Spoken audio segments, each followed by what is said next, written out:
আসসালামু আলাইকুম ও শুভ সকাল। ডিএমপি মিডিয়া সেন্টারে আয়োজিত আজকের এই প্রেস ব্রিফিংয়ে আপনাদেরকে স্বাগত জানাচ্ছি। আপনারা সকলেই নিশ্চয়ই অবগত আছেন, প্রাথমিক ও মাধ্যমিক বিদ্যালয়ের শিক্ষার্থীদের জন্য গণপ্রজাতন্ত্রী বাংলাদেশ সরকার কর্তৃক বিনামূল্যে পাঠ্যপুস্তক সরবরাহ করা হয়ে থাকে। বছরের শুরুতেই নতুন বই পেয়ে কোমলমতি শিক্ষার্থীদের মন উৎফুল্ল হয়ে ওঠে। কিন্তু কতিপয় অসাধু চক্র শিক্ষার্থীদের মাঝে বিনামূল্যে বিতরণের পুস্তক অবৈধ মজুতদারির মাধ্যমে খোলা বাজারে বিক্রয় করছে, এরকম তথ্য পাওয়ার পর ঢাকা মহানগরীর গোয়েন্দা পুলিশ তাদের গোয়েন্দা নজরদারি বৃদ্ধি করে এবং এই চক্রকে আইনের আওতায় নিয়ে আসতে কাজ শুরু করে। এরই অংশ হিসাবে উত্তরাপুর থানাধীন বাংলা বাজার ইস্পাহানি গলিতে বিভিন্ন গোডাউনে প্রথম হতে দশম শ্রেণীর বিনামূল্যে বিতরণের সরকারি পাঠ্য বই বিক্রয়ের উদ্দেশ্যে মজুত করেছে। উক্ত সংবাদের ভিত্তিতে কোতোয়ালি জোনাল টিম বিকেল 17:30 ঘটিকার সময় উক্ত স্থানে অভিযান পরিচালনা করে। অভিযান পরিচালনা করে সিরাজুল ইসলাম উজ্জ্বল এবং দেলোয়ার হোসেনকে আটক করে।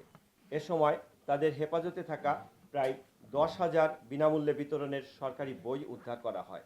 আটককৃত বইয়ের মূল্য অনুমান 8 লক্ষ টাকা। উক্ত ঘটনার বিষয়ে আইনানুগ ব্যবস্থা প্রক্রিয়াধীন রয়েছে। এছাড়া এই চক্রের সাথে জড়িত অন্যান্যদের গ্রেপ্তার ও অবৈধ মজুতদারির বিরুদ্ধে ডিবির অভিযান অব্যাহত রয়েছে। ধন্যবাদ সকলকে।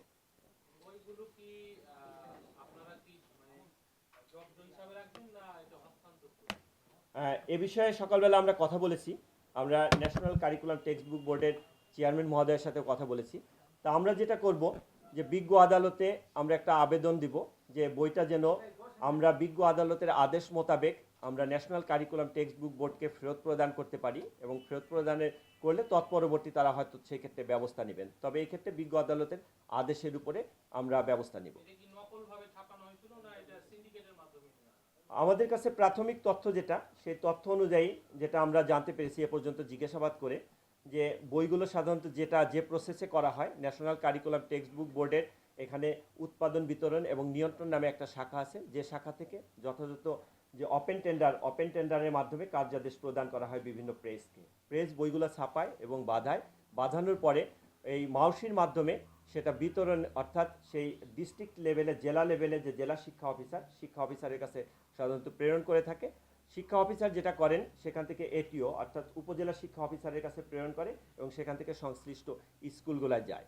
তাই এর ভিতরে যেটা, যে এই পরিবহনের ক্ষেত্রে, যে পরিবহনের জন্য একটা যাদের উপর দায়িত্ব প্রদান করা হয় তাদের ক্ষেত্রে, সেই ক্ষেত্রে আমাদের প্রাথমিক অনুসন্ধানে যেটা আসে, যেখানে একটা চক্র আছে, যে চক্র পরিবহনের সময় যে বইগুলো নিয়ে যায়, সেখান থেকে অতিরিক্ত যে বই, সেই বইগুলো ফেরত এনে খোলা বাজারে তারা বিক্রি করে এবং খোলা বাজারে এই যে অসাধু চক্র তারা সেখানে জমা রেখে পরবর্তীতে তারা বিভিন্ন জায়গায় সেটা উচ্চ দরে বিক্রি করে থাকে। এটা আমাদের কাছে প্রাথমিকভাবে বের হয়ে এসেছে।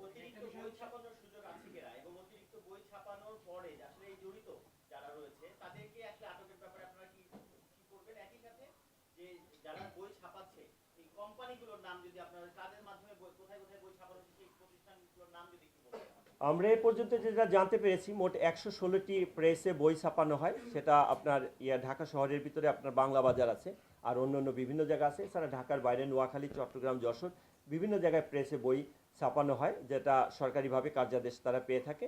এবং সেক্ষেত্রে অতিরিক্ত বই ছাপানোর যে বিষয়টা বলছেন, এটা আসলে তদন্তাধীন যে বিষয়, অনুসন্ধানাধীন বিষয়। এটার ক্ষেত্রে আমরা অনুসন্ধানে যদি পাই যে অতিরিক্ত বই এখানে ছাপানো হয়েছে, অবশ্যই আমরা সেই ক্ষেত্রে আইনানুগ ব্যবস্থা নিব।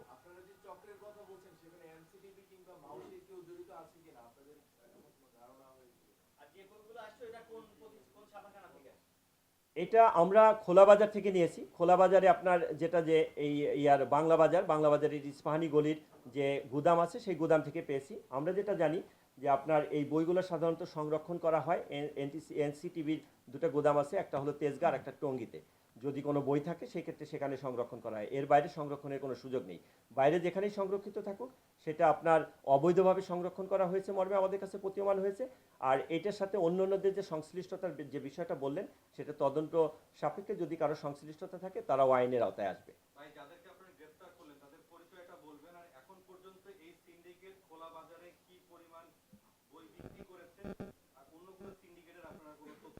আমরা যাদেরকে গ্রেপ্তার করেছি